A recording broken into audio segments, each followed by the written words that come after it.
Hey guys, how's it going? Welcome back to another episode. Today, we're actually going to be diving into Irish whiskeys. Now, I'm going to try and get myself a little caught up here because you know that I've been working on bourbons and Japanese whiskey lately. So what I wanted to do was get a little box set of Jameson, the most sold Irish whiskey in the world. And it also came with the Stout edition and the IPA edition. So I wanted to at least taste the original just to get a baseline of how Irish whiskeys normally taste, and then also branch out and, you know, try some of these ones here. Eventually, I want to get something a little bit more high-end because I know that with Jameson, you're going to get the most young Irish whiskey out there. It's triple distilled, it's a mixed blend, so there is going to be malted and unmalted barley in there, or just grains. And for something like that, I mainly just want to try this out and, you know, actually just start going into the world of Irish, but let's go ahead and at least hop into it.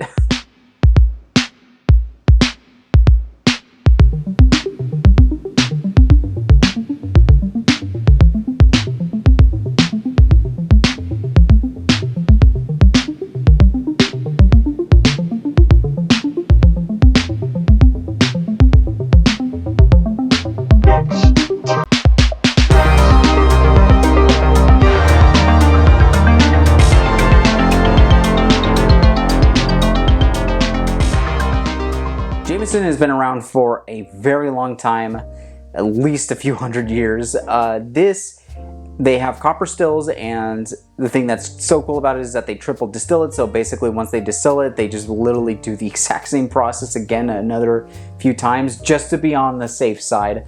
But yeah, looks like it is 40% ABV, so this guy literally just meets the bare minimum requirements of it. And I'm pretty sure age-wise, if there's an age statement on Irish whiskey or an age rule, I'm pretty sure that this has to be at least that age limit, and also, you know, a little bit extra just to be on the safe side to meet the requirements. But yeah, whenever I go into any bar, any place that sells spirits or alcohol, I always see Jameson there, and haven't really tried it before, so we're gonna go ahead and test it out and then hop into the other ones.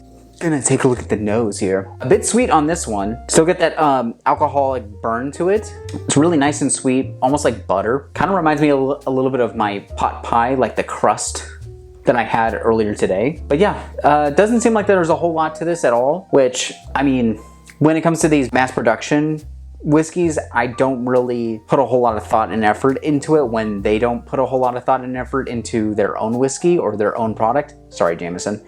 Or any of these other big name brands.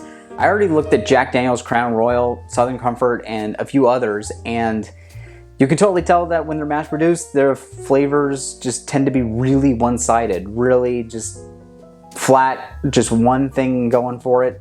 And sometimes that's good, you know, because for cocktails, that's kind of what you need in that situation, just something to mix into it. You don't want to put a Macallan 25 into a cocktail normally. I mean, you can if you want, but most people don't do that, I believe.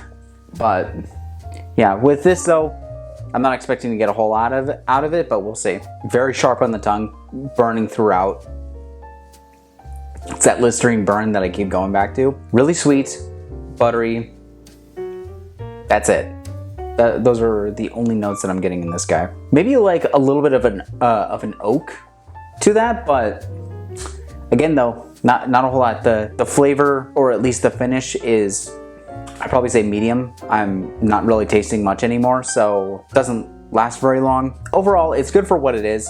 It's a budget whiskey, and I can see how it can be really good for cocktails, but I don't think that's for me as far as just drinking it neat goes. So let's see here. We are gonna go with, let's go with the Stout. See how that goes. This one's a little different, obviously. It's definitely got like a malt to it, much heavier than this one right here. Gotta say, the Stout edition I like more than the original here.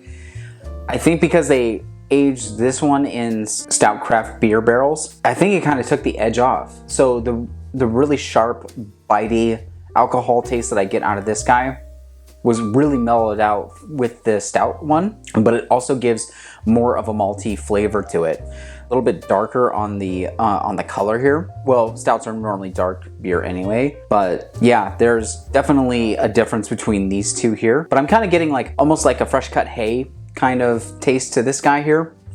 Maybe some chocolate to it, but it's quite nice. I like it. Although, would I say buy a full bottle of it? No, I still wouldn't. I would probably pick something else. Let's go to the IPA edition. Oh, well, backstory. I'm a huge IPA fan, so when I smell this, oh, I smell the hops in this, and it's very refreshing. I'm pretty sure I'm going to be getting a lot of citrus flavors to this. I'm getting like a little bit of maybe tangerine, grapefruit kind of citrus. Very sweet though. I like it. Ooh. Wow. Oh, wow.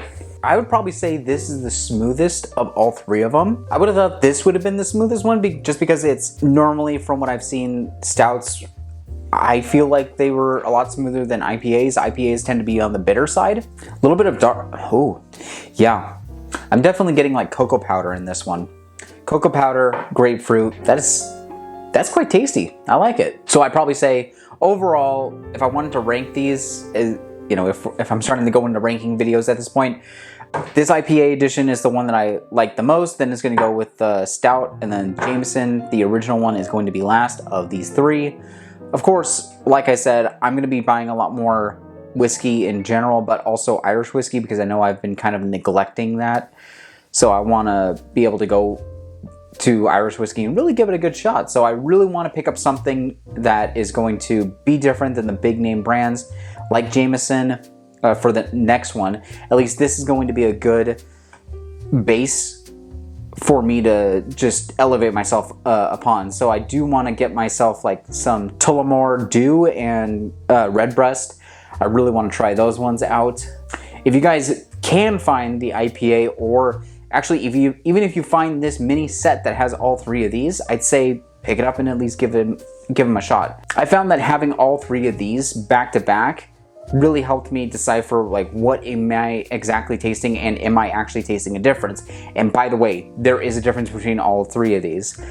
Thank you guys so much for checking out the channel. Thank you for liking, commenting, subscribing, and sharing this with your friends. So with that, you guys, have a great rest of the day, and I'll see you guys in the next video. Bye-bye.